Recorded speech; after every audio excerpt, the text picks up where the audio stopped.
அல்லாஹ்விடத்தில் வானங்கள் பூமிகள் படைக்கப்பட்ட நாட்களிலே இருந்து 12 மாதங்களாக, ஒரு வருடக்கூடிய எண்ணிக்கையாக 12 மாதங்களாக இருந்து கொண்டிருக்கின்றது.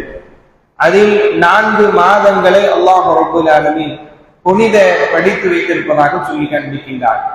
துல்ஹஜ் என்கின்ற மாதம், முஹர்ரம் என்கின்ற மாதம், ரஜப் என்கின்ற மாதம், இப்படியாக அல்லாஹ் ரப்பல் ஆலமீன் மாதங்களை சிறப்புப்படுத்தி கூறிய அல்லாஹ் ரப்பல் ஆலமீன் நாம் இருக்கக்கூடிய ரபீஉல் அவ்வல் என்கின்ற இந்த இஸ்லாமிய மாதத்துடைய 3வது மாதத்தில் நாம் இருந்து கொண்டிருக்கின்றோம். எப்படி அல்லாஹ் ரப்பல் ஆலமீன் 4 மாதங்களை சிறப்புப்படுத்தியிருக்கின்றான் என்பதாக கூறிவிட்டு ரசூலுல்லாஹி ஸல்லல்லாஹு அலைஹி வஸல்லம் அந்த மாதத்தில் பல வகையான சிறப்புகளை நமக்கு சொன்னார்கள்.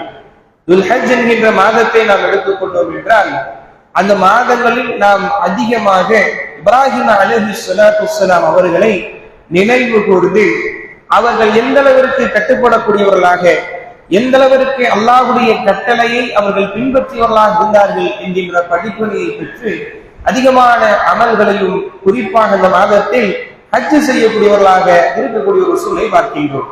ஹஜ்ஜிற்கு செல்லாதவர்கள் அரஃபா என்கின்ற நோன்பை நோக்கக்கூடிய ஒரு மாதமாக அல்லாஹ் ரப்பல் ஆலமீன் அந்த மாதத்தை வைத்திருக்கின்றார்.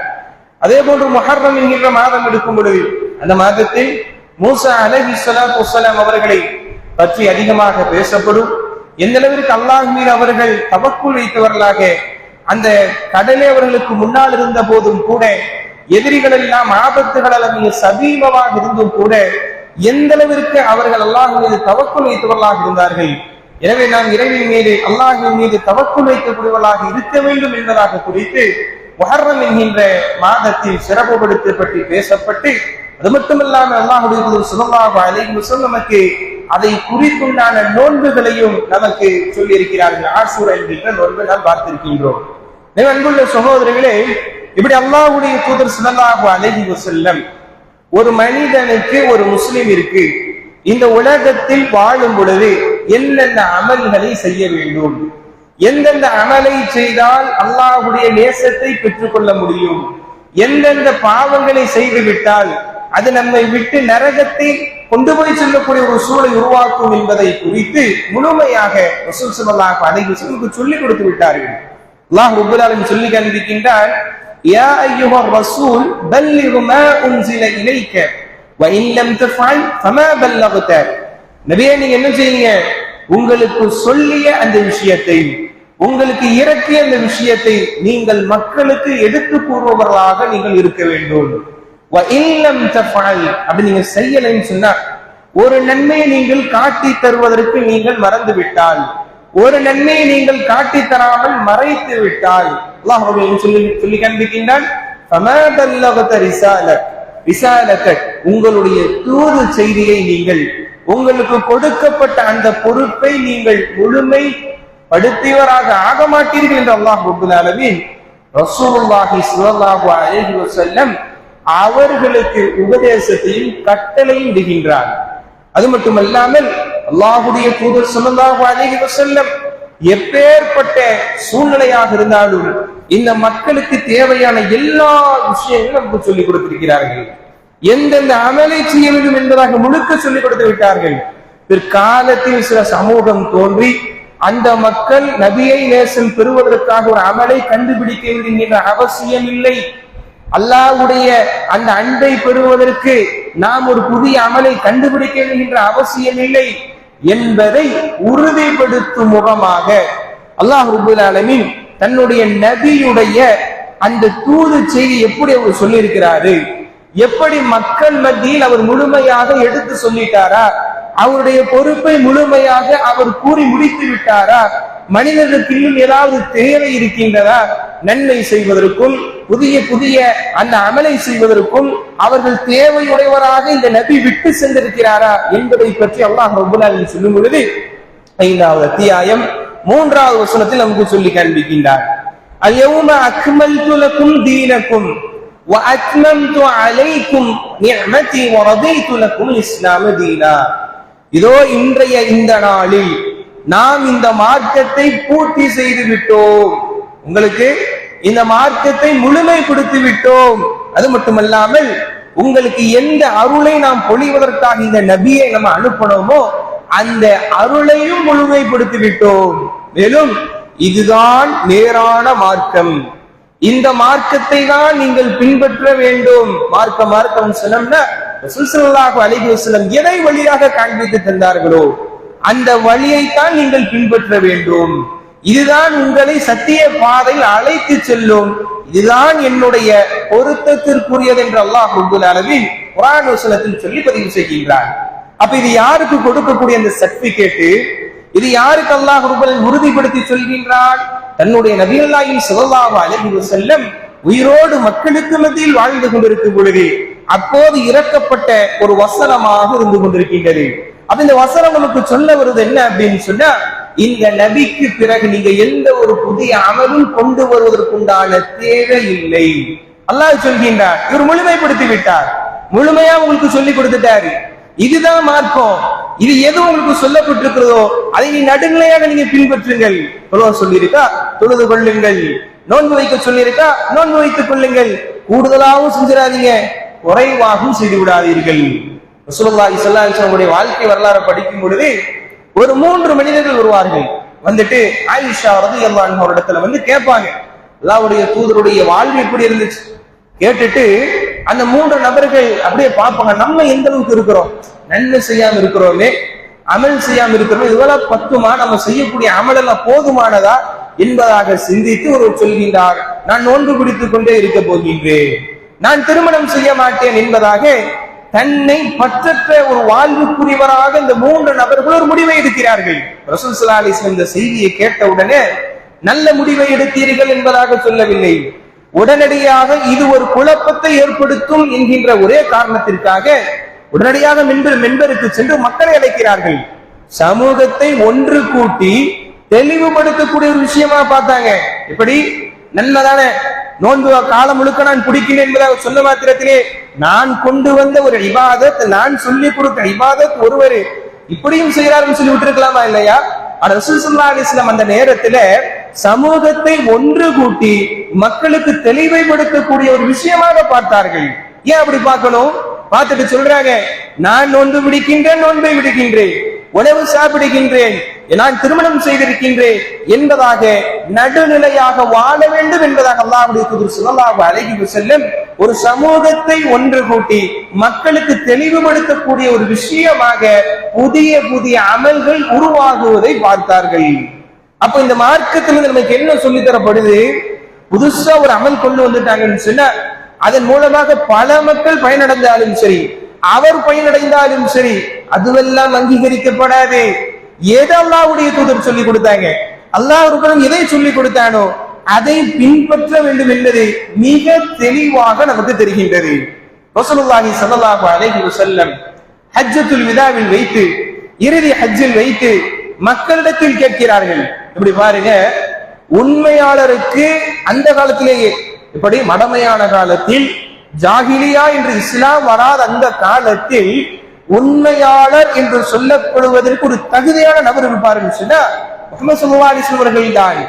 அங்க இருக்கக்கூடிய மக்கள் எல்லாம் வெளியூருக்கு செல்வதாக இருந்தால் தன்னுடைய பொருட்களை யாரிடத்தில் ஒப்படைப்பார்களாம்? அல்லாஹ்வுடைய தூதரிடத்தில் கொடுத்துட்டு போவாங்க. அப்படி அமானிதத்தை பாதுகாப்பதற்கும் உண்மையை பாதுகாக்கக்கூடிய ஒருவர் இருப்பாருன்னு சொன்னா அல்லாஹ்வுடைய தூதர் ஸல்லல்லாஹு அலைஹி வஸல்லம் இஸ்லாம் வருவதற்கு முன்னால், நபியாக ஆகுவதற்கு முன்னால் அப்பேற்பட்ட குணம் படைத்தவர்களாக, அப்பேற்பட்ட சமூக மத்தியில் இருந்தவர்கள். இறுதி காலத்துல அல்லாஹ்வுடைய தூதர் கேட்கிறாங்க, மக்கள் மத்தியில மக்கள் எல்லாம் இஸ்லாத்தை ஏற்றுக்கொண்டார்கள், ஒரு பெரும்பான்மையான ஒரு கூட்டம் இருந்து கொண்டிருக்கின்றது. இப்பொழுது கேட்கிறார்கள், மக்களே உங்களுக்கு நான் சொல்லக்கூடிய செய்தி அனைத்து நான் சொல்லிட்டேனா? உங்களுக்கு நான் சொல்லக்கூடிய எல்லா விஷயம் நான் எத்தி வைத்து விட்டேனா? உங்களுக்கு தேவையான மார்க்கத்தை புரிந்து கொள்வதற்குண்டான ஏதாவது ஒரு குறை வச்சிருக்கிறேனா? எல்லாமே நான் உங்களுக்கு சொல்லி கொடுத்துட்டேனா? சொல்லுங்க என்று கேட்கும் பொழுது உடனே சஹாபாக்கள், அல்லாஹ்வுடைய தூதரே, உங்களுடைய தூத பணி முழுமையாக எங்களுக்கு சொல்லிக் கொடுத்து விட்டீர்கள், எந்த ஒரு குறையும் நீங்கள் வைக்கவில்லை என்பதாக சொல்லிய மாத்திரத்திலேயே ரசூலுல்லாஹி ஸல்லல்லாஹு அலைஹி வஸல்லம் சொன்னாங்க, உடனடியாக அந்த வானத்தை நோக்கி, யா அல்லாஹ், இந்த மக்கள் சாட்சி, நீயும் சாட்சி என்பதாக அந்த நேரத்தில் அல்லாஹ்வுடைய தூதர் ஸல்லல்லாஹு அலைஹி வஸல்லம் தன்னுடைய தூதுத்துவத்தை முழுமையாக சொல்லிக் கொடுத்தது தெரிந்தும் கூட மக்களை சாட்சியாக்கும் அளவிற்கு அல்லாஹ்வுடைய ஸல்லல்லாஹு அலைஹி வஸல்லம் தங்களுடைய பணிகளை மிக சீராக செய்திருக்கிறார்கள். நாம் என்னதான் உண்மையாளராக இருந்தாலும் கூட சில நேரங்களில் தவறிழைத்து விடுவோம். சில நேரங்களில் நாம் செய்ய வேண்டிய பொறுப்புகளில் நாம் அதை பொடும்போக்காக இருந்து விடுவோம். அல்லாஹ்வுடைய தூதர் ஸல்லல்லாஹு அலைஹி வஸல்லம் அவ்வாறல்ல, தன்னுடைய பொறுப்பை முழுமையாக சீராக செய்தவர்கள். ஆனா இன்றைக்கு சமுதாயத்தில் என்ன செய்யறாங்க? நல்ல அமல் என்கின்ற பெயரில், நபி ஸல்லல்லாஹு அலைஹி வஸல்லம் நேசத்தை பெற வேண்டும் என்கின்ற பெயரில் நாங்கள் இந்த அமலை செய்கின்றோம். ஆனால் அதற்கு வியாக்கியானங்களை சொல்கிறார்கள், காரணங்களை சொல்கிறார்கள். என்ன சொல்றாங்க? இதனால் பல மக்கள் பலனடைகிறார்கள். ஏதோ ஒரு ஹதீஸை கொண்டு வந்து தாங்கள் கொண்டு வந்த புதிய அமலுக்கு முட்டு கொடுக்கிறார்கள். என்ன சொல்றாங்க? ஏழை மக்கள் எல்லாம் உணவு சாப்பிடக்கூடிய ஒரு நாளாக இருந்து கொண்டிருக்கின்றது. எத்தனையோ மக்கள் மகிழ்ச்சி அடையாத நாளில் இந்த நாள் அடைகிறாங்களே, இதை தடுப்பதற்கு ஒரு கூட்டம் வந்திருக்கின்றது என்பதாக ஏதேதோ இருக்கக்கூடிய ஹதீஸுகள். அல்லாஹ்வுடைய தூதர் என்ன சொன்னாங்க? ஒருவருடைய பசியை ஆற்றுவது என்பது எவ்வளவு மிகப்பெரிய ஒரு சிறப்பான விஷயம். இப்படியான ஹதீஸுகள் எல்லாம் கொண்டு வந்து சமூக மத்தியில் தாங்கள் கொண்டு வந்த அந்த புதுமையான விஷயத்தை நிலைநிறுத்துவதற்காக இது போன்ற ஒரு வழிமுறையை கையாண்டு கொண்டிருக்கிறார்கள். இது நாம் தெளிவாக இருந்தாலும் சரி, சில நேரங்களில் நம்முடைய பிள்ளைகள் இதில் கலந்து கொள்வதற்கு சில நேரங்களில் அனுமதிக்கிறார்கள். காரணம் என்ன? இதனுடைய பாரதூரத்தை விளங்கவில்லை. என்ன அதுல என்ன பாவமா செய்ய போறாங்க? அதுல என்ன நன்மையான விஷயத்தை தான் செய்ய போறாங்க? அல்லாஹ்வுடைய தூதரை புகழ்வது என்பது தவறா? அல்லாஹ்வுடைய தூதர் மீது ஸலவாத்து சொல்வது தவறா என்பதாக எதுவெல்லாம் சமூகத்தில் சரியான பார்வை வைக்கப்படுமோ அது போன்ற விஷயங்கள் எல்லாம் இதற்கு முட்டு கொடுத்து சமூகத்தில் இது போன்ற புதிய புதிய விஷயங்களை செய்கிறார்கள். அன்பார்ந்த அல்லாஹ்வின் அடியார்களே, சிந்தித்து பாருங்கள். ரசூல் ஸல்லல்லாஹு அலைஹி வஸல்லம் சொன்னாங்க, பின்னால் ஒரு காலங்கள் வரும், அந்த காலத்தில் மிகப்பெரிய குழப்பங்கள் ஏற்பட்டு கொண்டே இருக்கும், புதுமைகளை கொண்டு வருவார்கள். புதுமைகள் என்கின்ற வாசலை நாம் திறந்துட்டோம் சொன்னா அதற்கு எந்த ஒரு எல்லையும் இல்லாமல் மார்க்கமே முழுமையாக பழுதடையக்கூடிய ஒரு சூழல் உருவாகிவிடும்.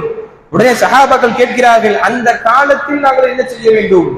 அந்த காலத்தில் வாழக்கூடிய மக்கள் நாங்கள் எதை செய்தால் எங்களுடைய ஈமானை பாதுகாத்துக் கொள்ளலாம், அந்த இஸ்லாமை பாதுகாத்துக் கொள்ளலாம் என்பதாக கேட்கும் பொழுது நீங்கள் இந்த குர்ஆன் சுன்னாவை நீங்கள் பற்றி பிடித்துக் கொள்ளுங்கள் என்பதாக சொன்னார்கள்.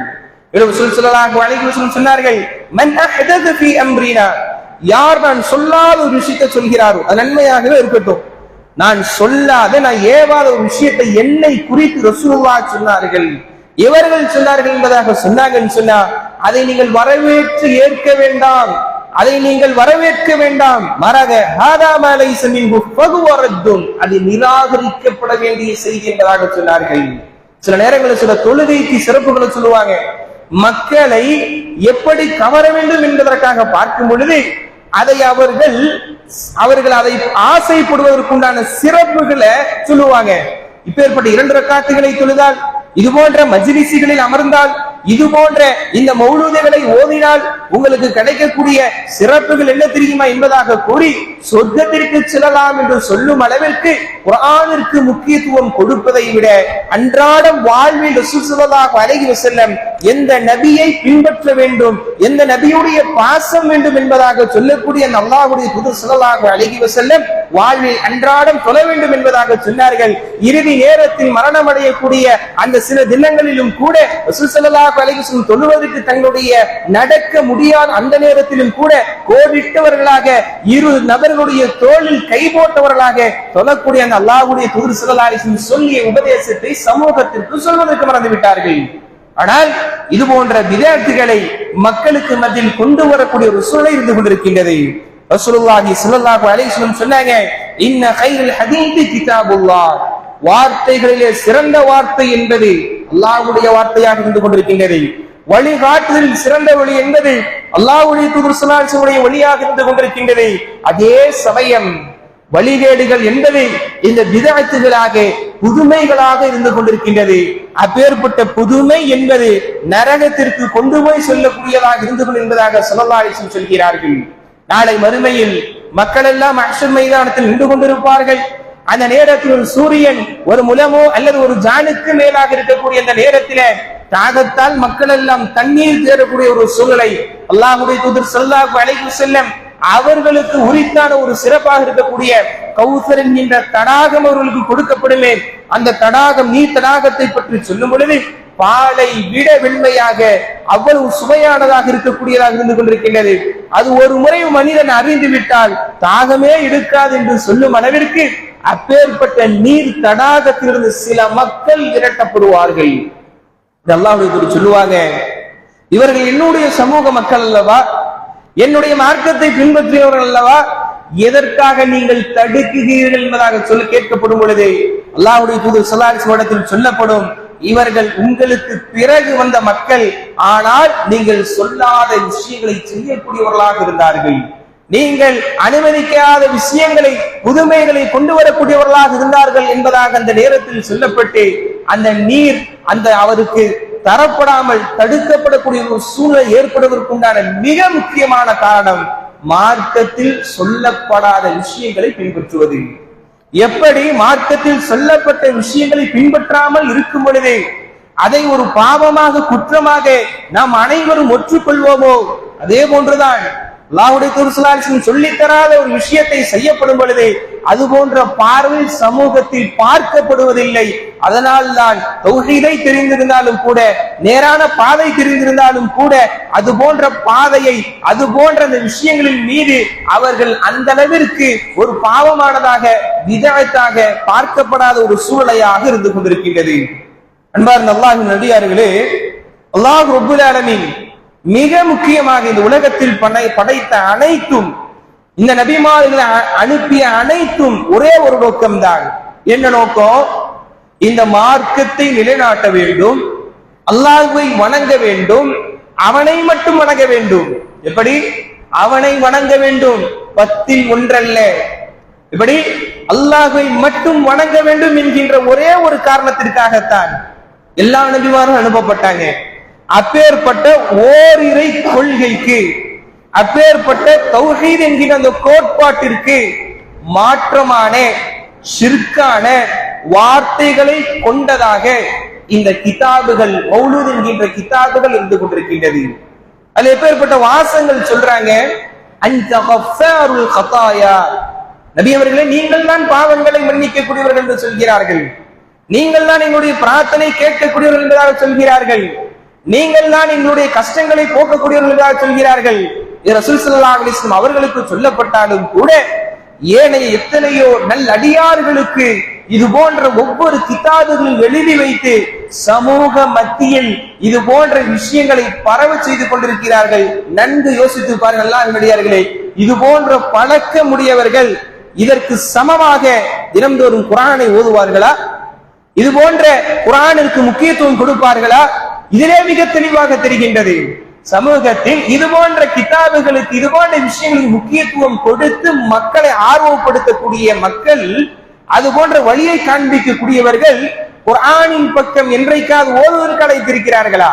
குர்ஆனில் இருக்கக்கூடிய உண்மையான விஷயங்களை எடுத்து சொல்வதற்கு மக்களின் பக்கம் அந்த ஆர்வத்தை செலுத்தி இருக்கிறார்களா என்று பார்க்கும் பொழுது இல்லை என்றுதான் நிதர்சனமான உண்மையாக இருந்து கொண்டிருக்கின்றது. இப்பேற்பட்ட இந்த இணை வைத்தலான வார்த்தைகளை அழகான முறையில் பாடுகிறார்கள், புரிகின்ற அடிப்படையில் பாடுகிறார்கள். ஆனால் ரமதான் என்கின்ற தொழுகையில் குர்ஆனை மனிதர்கள் செவிதாழ்த்தி கேட்க வேண்டும், மெதுவாக அழகாக ஓதுங்கள் என்பதாக குர்ஆனில் சொல்லப்படுகின்றது. வரத்திரில் குர்ஆன தருத்தி அல்லாஹ் சொல்கின்றான். இந்த வேதத்தை எப்படி படிக்கணும் தெரியுமா? இந்த வசனத்தை எப்படி படிக்கணும் தெரியுமா?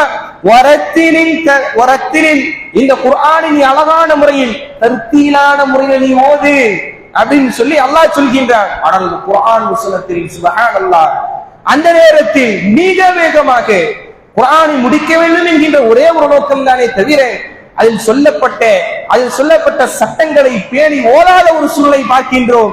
ஆனால் மார்க்கத்தில் ஒன்று இல்லாத மனிதர்களுக்கு வழி காண்பிக்கப்பட்ட அந்த குர்ஆனுடைய விஷயத்தில் இவ்வளவு பொதும்போக்காகவும் மிக வேகமாக ஓதக்கூடிய ஒரு சூழலை வைக்கக்கூடிய இவர்கள் அதே சமயத்தில் மௌலூத் என்கின்ற கிதாப் என்று வரும் பொழுது அதற்கு நேரத்தை கொடுத்து மிக அழகிய வடிவில் அவ்வளவு அழகாக ஓதக்கூடிய ஒரு சூழ்நிலையை பார்த்துக் கொண்டிருக்கின்றோம். ஆனால் ஒரு மனிதனுக்கு முழுமையான வழிகாட்டுதல் என்பது, ஒரு மனிதனுடைய நேரான பாதை காண்பிப்பது என்பது, நாளை மறுநாள் சொர்க்கத்திற்கு அழைத்து செல்வது என்பது இந்த குர்ஆனாக இருந்து கொண்டிருக்கின்றது. ரசூல் ஸல்லல்லாஹு அலைஹி வஸல்லம் அவர்களுக்கு இறக்கப்பட்ட வேதம் என்ன? இந்த குர்ஆனாக இருந்து கொண்டிருக்கின்றது. ரசூலுல்லாஹி ஸல்லல்லாஹு அலைஹி வஸல்லம் சொல்லிய நன்மைகளை பாருங்கள். இந்த மௌலூது கிதாபுகளுக்கு சொல்லப்படக்கூடிய சிறப்புகளை விட ரசூல் ஸல்லல்லாஹு அலைஹி வஸல்லம் அவர்கள் சொன்னார்கள், அலிஃப் லாம் மீம் என்பது ஒரு வார்த்தை அல்ல, மரது. அலிஃப் என்பது ஒரு எழுத்து, லாம் என்பது ஹர்ஃபுன், அது ஒரு எழுத்து, மீம் என்பது ஒரு எழுத்து. எதுக்காக சொல்லி தராங்க? நன்மை விவரிக்கிறார்கள். ஒவ்வொரு எழுத்திற்கும் ஒரு நன்மை அல்ல, இரு நன்மை அல்ல, 10 நன்மை என்பதாக சொன்னார்கள். அதே போன்று யார் சூரத்துல் பக்ரா, சூரத்துல் ஆல இம்ரானை ஓதுகிறார்களோ நாளை மறுமையில் கமாமத்தான், அவர்கள் மேகங்களாக வந்தவர்களுக்கு அரணாக இருக்கும். சூரத்துல் முல்கை யார் ஓதுவார்களோ அல்லாஹ்விடத்தில் சிபாரிசு செய்யும் என்பதாக சொன்னார்கள். குர்ஆனை யார் மனனம் செய்கிறார்களோ அந்த குர்ஆன் எவ்வளவு வசனங்களை மனனம் செய்திருக்கிறார்களோ நாளை மறுமையில் ஓத ஓத ஓத அவருடைய வசனங்களுக்கு ஏற்படைய அந்தஸ்து உயர்ந்து கொண்டே இருக்கும் என்பதாக இவ்வளவு சிறப்புகள். சில சிறப்புகளை நம்ம குறிப்பிட்டோம், எத்தனையோ சிறப்புகள் இருந்து கொண்டிருக்கின்றது. ஆனால் அந்த சிறப்புகளை இது போன்ற மக்களுக்கு வழி காண்பிப்பது உண்டா என்று பார்த்தால் இல்லாத ஒரு சூழ்நிலையாக இருந்து கொண்டிருக்கின்றது. அதுபோன்ற கித்தாபில் எழுதி வைத்திருக்கிறார்கள், மக்கள் ஆர்வப்பட்டு வர வேண்டும் என்பதற்காக. இதற்கு முன்னால் ஒரு வாலிபன் வாழ்ந்தானாம். அந்த வாலிபன் பாவம் செய்யக்கூடியவனாகவே இருந்தானாம். ஆனா என்ன செய்வான்? குறிப்பிட்ட வருடம் வரும் பொழுது, அந்த ரபியுல் அவ்வல் என்கின்ற அந்த மாதம் வரும் பொழுது மௌலூத் என்கின்ற கித்தாபை ஓதக்கூடியவனாகவும் தன்னை சுத்தப்படுத்திக் கொண்டு நல்ல ஒரு ஆடை அணிந்து இருக்கக்கூடியவராக இருந்தாராம். மக்கள் அவனை வெறுக்கக்கூடிய நிலையாக இருந்தாலும் அன்றாட அந்த வருடத்தில் அவன் உணவு கொடுப்பானாம். அந்த நாட்களில் இந்த கிதாபை ஓதிட்டு மக்களுக்கு உணவு கொடுக்கும், மக்கள் வருவார்களாம். இப்படி காலங்கள் செல்கின்றது. ஒரு கட்டத்தில் அவன் மரணம் அடைந்து விடுகின்றான். மக்கள் யாருமே போகல. காரணம், உணவிற்காகவும் அது போன்ற விஷயத்திற்குமாகத்தான் அந்த இடத்துல போயிட்டு வந்துட்டு இருந்தாங்க. மரணம் அடைந்தவர்கள் யாரும் கண்டு கொள்ளவில்லை. உடனே ஒரு சப்தம் வருகின்றது, ஓ பஸ்ரா வாசிகளே, நீங்கள் அந்த அடியானை நீங்கள் தொழுது அடக்கம் செய்யுங்கள். உடனே அந்த சப்தம் கேட்ட மாத்திரத்திலே எல்லோரும் போய் அடக்கம் செய்கிறார்கள். எல்லோரும் அன்று இரவு தூங்கும் பொழுது கனவில் காணுகிறார்களாம், அந்த வாலிபன் சொர்க்கத்தில் இருக்கிறாராம், சிறந்த ஒரு ஆடை அணிந்திருக்கிறாராம். எல்லாரும் கேட்கிறாங்க, எப்படி உனக்கு இந்த அந்தஸ்து கிடைச்சது? காரணம், நான் ரபியுல் அவ்வலில் இது போன்ற கித்தாபுகளை மௌலூதை நான் என்னுடைய வாழ்வில் ஓதி வந்தேன், எனவே இந்த சிறப்பு எனக்கு கிடைத்ததாம் என்பதாக இந்த செய்தியின் மூலம் தன்னுடைய அந்த கிதாபுகள் அவர்கள் எழுதி வைத்திருக்கிறார்கள். யார் எழுதினார்கள் என்பது தெரியாது. இருந்தாலும் கூட சமூக மத்தியில் இது போன்ற விஷயங்களை சொல்லி மக்களை ஆர்வப்படுத்தி அதை ஓத வைக்கக்கூடியவர்களாக இருந்து கொண்டிருக்கிறார்கள். ஓதி முடித்த பிறகு ரசூல் ஸல்லல்லாஹு அலைஹி வஸல்லம் சொன்னார்கள், இந்த சமுதாயத்தில் யார் பிற சமூக மக்களுடைய கலாச்சாரத்தை பின்பற்றி இபாதத்தை போன்ற ஆக்குவார்களோ அவை நம்மை சார்ந்தவர் அல்ல என்று சொல்லக்கூடிய பிறந்த நாள் என்கின்ற அந்த விழாவை அல்லாஹ்வுடைய தூதருக்கே கொண்டாடுகிறார்கள்.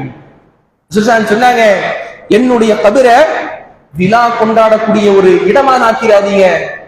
உடனே ஒருத்தர் சொல்றாரு, பேசுகின்றார், அல்லாஹ்வுடைய தூதர் என்ன சொல்லியிருக்கிறாரு பாருங்க, எப்படி மக்களை எப்படியெல்லாம் மாற்றுகிறார்கள் பாருங்கள். அல்லாஹ்வுடைய தூதர் விழா கொண்டாடக்கூடிய இடமாக ஆக்கிறது என்ன அர்த்தம்? வருஷத்துல 2 நாள் தான் விழா வரும். அப்ப 2 நாள் கொண்டாடாத எல்லா நாளும் கொண்டாடுன்னு சொல்றாங்க என்பதா ஒரு மாற்று விளக்கத்தை கொடுத்து, எப்படி பாருங்கள், 2 நாளை மட்டும் கொண்டாடாத விழா கொண்டாடக்கூடிய இடமாக ஆக்கி விடாதுன்னு என்ன சொன்னாங்க? அந்த வருடத்தில் 2 நாளும் கொண்டாட என்பதாக சொன்னார்கள்.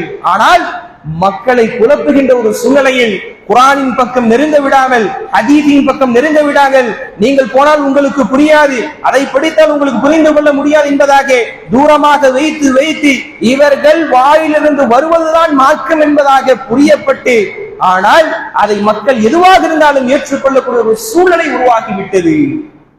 எனவேதான் இது போன்ற ஹதீஸுகளை வைத்து மாற்று விளக்கங்களை கொடுத்தாலும் அதை பின்பற்றக்கூடிய சமூக மக்களாக இருந்து கொண்டிருக்கிறார்கள். இந்த பிறந்த நாள் என்பது ரசூல் ஸல்லல்லாஹு அலைஹி வஸல்லம் வழி காண்பிக்காத ஒன்று. எதனாலங்க கொண்டாடுறீங்க? அல்லாஹ்வுடைய தூதரை நாங்க நேசிக்கிறோம், அல்லாஹ் ரப்பல் ஆலமீன் சொல்லி காண்பிக்கின்றான். அவன் மீது எப்படி நேசம் வைக்க வேண்டும் தெரியுமா?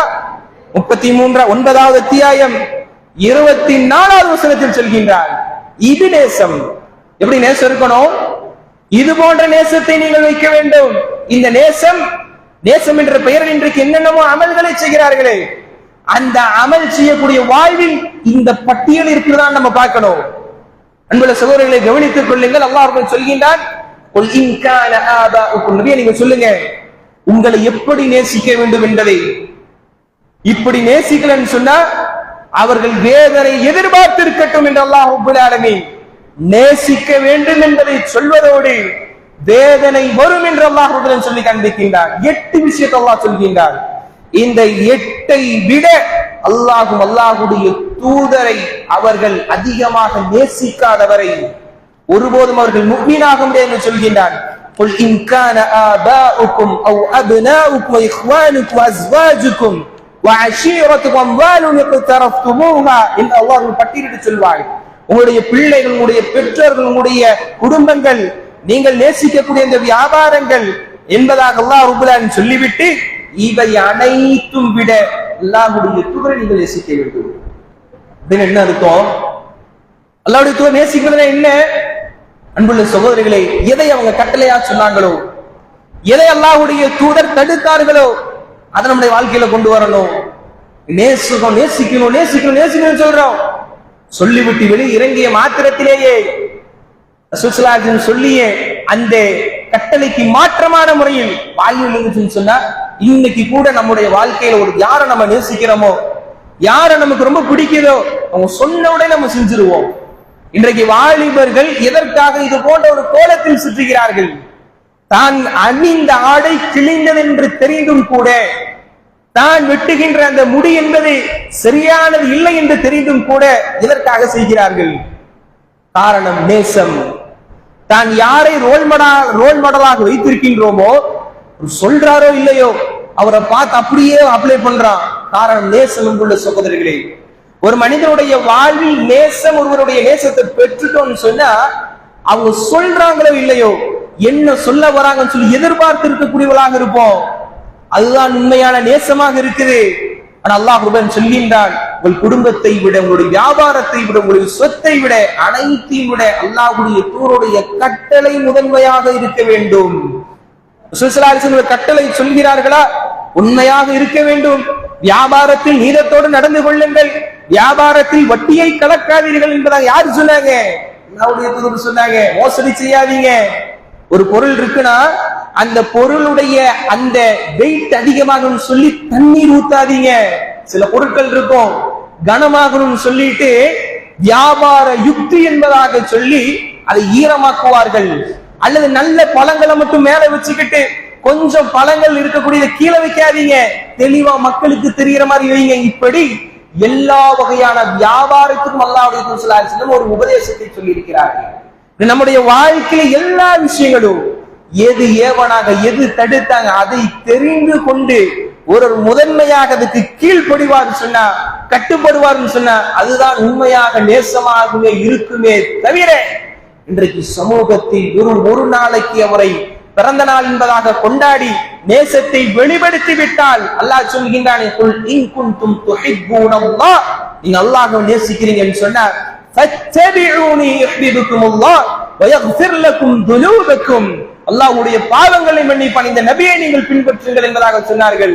பின்பற்றுதல் என்பது ஏதோ வருடத்திற்கு ஒரு நாள் அல்ல, 10 வருடத்திற்கு ஒரு முறை அல்ல, மாசத்திற்கு ஒரு முறை அல்ல, தினம்தோறும் அல்லாஹ்வுடைய தூதரை பின்பற்றக்கூடியவர்களாக இருக்க வேண்டும். நம்முடைய பேச்சு என்பது அல்லாஹ்வுடைய தூதர் சொல்லி அடிப்படையில் இருக்க வேண்டும். நம்முடைய பொருளாதாரம் என்பது அல்லாஹ்வுடைய தூதர் சொல்லி அடிப்படையில் இருக்க வேண்டும். நம்முடைய திருமண நிகழ்ச்சிகளாக இருக்கட்டும், நம்முடைய அந்த பழக்க வழக்கங்களாக இருக்கட்டும், எல்லா விஷயங்களிலும் அல்லாஹ்வுடைய தூதர் ஸல்லல்லாஹு அலைஹி வஸல்லம் அவருடைய வாழ்வில் அடிப்படையில் அமைந்திருக்கும் என்றால் அதான் உண்மையான நேசம். ஆனால் அதையெல்லாம் சமூகத்திற்கு சொல்லாமல் ஏதோ ஒரு வருடத்திற்கு ஒரு முறை மட்டும் பின்பற்றுவதை மார்க்கமாக காண்பித்துக் கொண்டு அவர் தொழுதாலும் தொழாவிட்டாலும், அவர் சிற்கின்ற மாபெரும் அநீதியான அந்த பாவத்தை செய்தாலும் எதற்காக அல்லாஹ்வுடைய தூதர் ஸல்லல்லாஹு அலைஹி வஸல்லம் தன்னுடைய ரத்தங்களை சிந்த தாயிஃப் என்கின்ற மாநகரத்தில் திரும்பி வந்தார்களே, அதற்குண்டான வரலாற்று உண்மை சம்பவத்தை சொல்லாமல் ரசூல் ஸல்லல்லாஹு அலைஹி வஸல்லம் மக்கா என்கின்ற நேசித்த அந்த பூமியை விட்டு மதீனாவிற்கு வந்தார்களே, அதனுடைய உண்மையான வரலாற்றை மக்களுக்கு சொல்லாமல் இது போன்ற ஒரு நேசத்தை வைத்து விட்டால் போதுமானதாக என்பதாக சமூக மத்தியில் சொல்லிக் கொண்டிருக்கிறார்களே, வெளிப்படைந்து கொள்ள வேண்டும் சகோதரர்களே. நாட்கள் ஒத்து வரலன்னு சொன்ன அந்த நாட்களை கூட மாற்றி விடுகிறார்கள். இன்றைக்கு கூட எத்தனையோ நாட்கள் மாறிவிட்டது. இன்றைக்கு அதை கொண்டாடுவதற்குண்டான ஒரு நாள் தோதுவாக இல்லை என்பதற்காக நாட்களை கூட மாற்றிக்கொண்டு, எனவே இந்த மார்க்கம் என்பது எப்படி மாற்றிக் கொள்ளலாம் என்கின்ற ஒரு அது போன்ற விஷயத்திற்கு மக்களை தள்ளிவிடுகிறார்கள். அல்லாஹ் பாதுகாக்க வேண்டும். மார்க்கம் தெளிவானதாக இருந்து கொண்டிருக்கின்றது, மார்க்கம் பரிபூர்ணமானதாக இருந்து கொண்டிருக்கின்றது.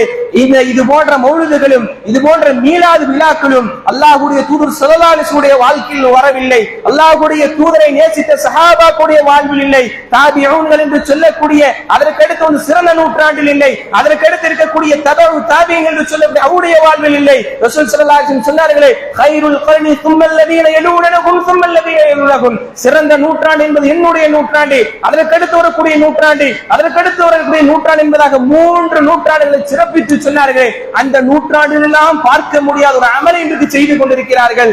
357வது ஹிஜ்ரி ஆண்டில் வந்திருக்கக்கூடிய அந்த ஷியாக்கள் என்கின்ற வழிகட்ட பிரிவில் இருக்கக்கூடிய ஃபாத்திமியூன்கள் என்கின்ற அவர்களால் இந்த இஸ்லாத்திற்குள் தோன்றிய ஒரு பிரிவாக, இந்த இஸ்லாத்திற்குள் வந்த ஒரு வழிகேடாக இந்த சமூகத்தில் இன்றைக்கு அலங்கரித்து காண்பிக்கப்படுதுன்னு சொல்ல, அன்பார்ந்த அல்லாஹ்வின் ஈமானை பாதுகாத்துக் கொள்ள வேண்டும், தெரிந்து கொள்ள வேண்டும், மார்க்கத்தை படிக்கக்கூடியவர்களாக இருக்க வேண்டும்.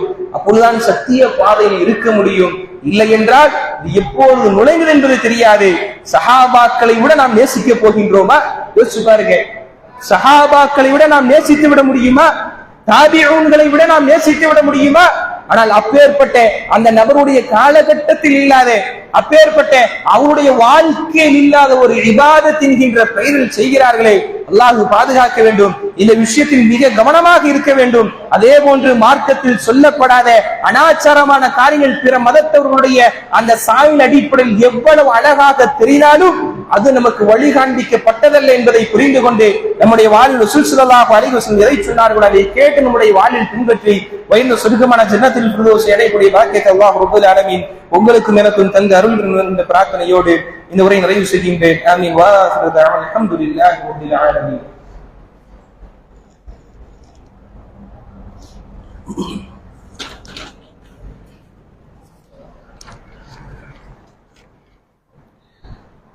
அல்ஹம்துலில்லாஹி ரப்பில் ஆலமீன்.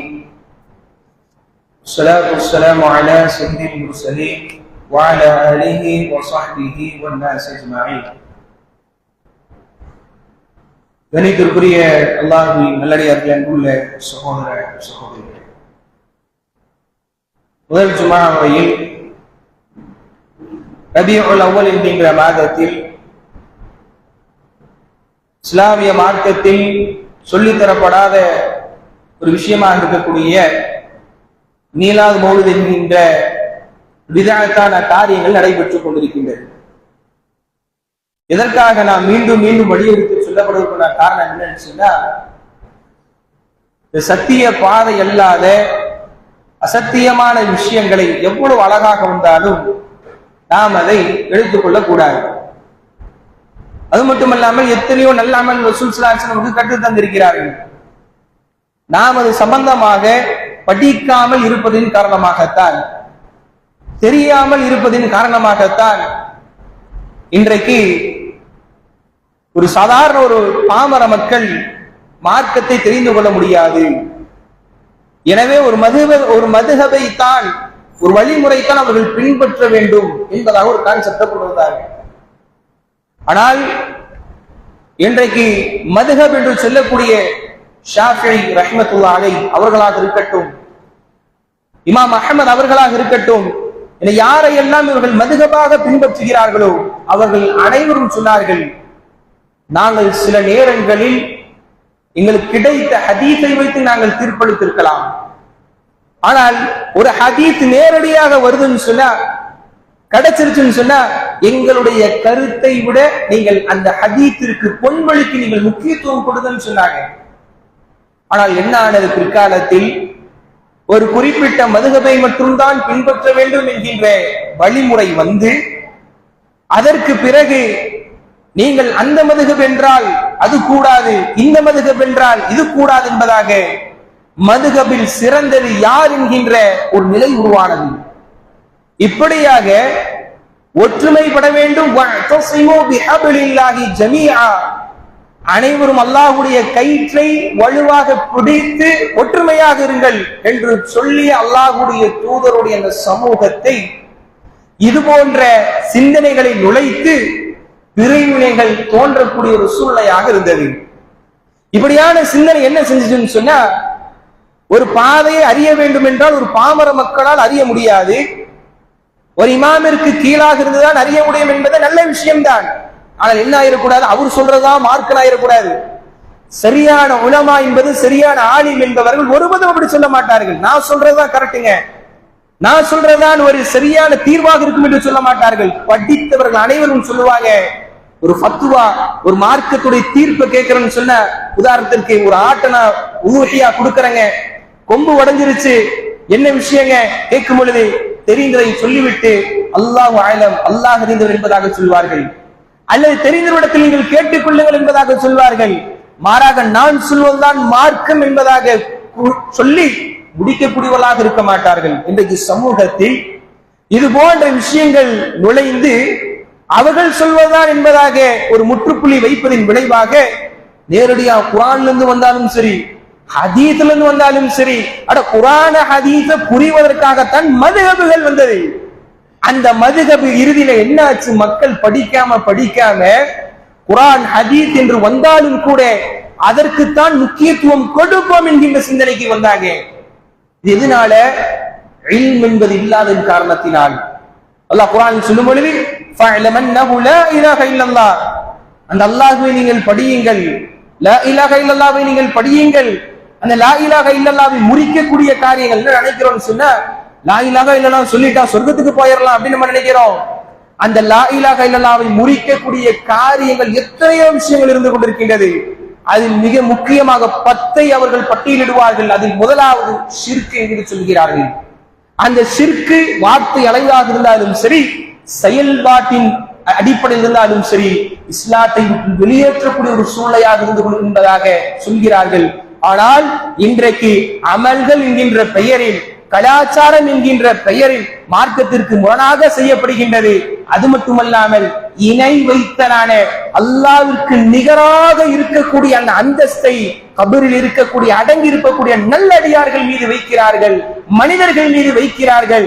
நான் எங்கிருந்து அழைத்தாலும் எப்படி அல்லாஹ் கேட்பானோ சமி என்கின்ற பண்பு, அதே பண்பு இவருக்கும் இருக்கிறது என்கின்ற அந்த நம்பிக்கையை வைத்து சிறப்புகளை சொல்கிறார்கள். மக்கள் மத்தியில சர்வசாதாரணமாக பார்க்கப்படுகின்றது. ஆனால் ஒரு இஸ்லாத்தை விட்டு வெளியேற்றக்கூடிய ஒரு சூழ்நிலையாக இந்த ஷிர்க் இருந்து கொண்டிருக்கின்றது. அதற்கு இது செய்பவர்களை பார்த்து நாம் நீங்கள் இஸ்லாத்தை விட்டு வெளியேறிவிட்டு என்பதாக சொல்வதற்காக நாம் இங்கே சொல்வது, நம்முடைய நப்சை பாதுகாத்துக் கொள்ள வேண்டும், நம்முடைய ஈமானை பாதுகாத்துக் கொள்ள வேண்டும். எந்த ஒரு உபதேசத்தை நம்ம கேட்டுட்டாலும் பிறரை வைத்துதான் நாம் பார்க்கின்றோமே தவிர நம்மை வைத்து நாம் பார்ப்பது கிடையாது. எனவே அன்புள்ள சகோதரர், நம்முடைய வாழ்வில் இந்த லா இலாஹ இல்லல்லாஹ்வை பற்றி நாம் படிக்க வேண்டும், மார்க்கத்தை பற்றி தெரிந்து கொள்ள வேண்டும். ஒரு வகுப்பு வைத்தாங்க என்று சொன்னா அதை நாம் கேட்க வேண்டும். எங்களுக்கு இது போன்ற அக்கீதா வகுப்பு வையுங்கள், அல்லது நாம் இருக்கக்கூடிய சூழ்நிலையில் ஒரு இடத்தில் அக்கீதா வகுப்பு அல்லது இது போன்ற வகுப்புகள் ஏற்பாடு செய்யப்பட்டதுன்னு சொன்னா அங்க நான் போய் உட்கார்ந்து படிப்பேன், அது சம்பந்தமாக விடத்தில் அலுவலகத்தில் நான் கேட்பேன் என்கின்ற சிந்தனைக்கு வந்தால் மட்டும்தான் இன்றைக்கு இது போன்ற விதத்தான காரியங்களை நாம் பார்த்துக் கொண்டிருக்கின்றோம். இது போன்று இதெல்லாம் எத்தனையோ விஷயங்கள் செய்யக்கூடியவர்களாக இருந்து கொண்டிருக்கிறார்கள். அவை அனைத்தும் நமக்கு புரியணும்னு சொன்னா இது போன்ற விஷயம்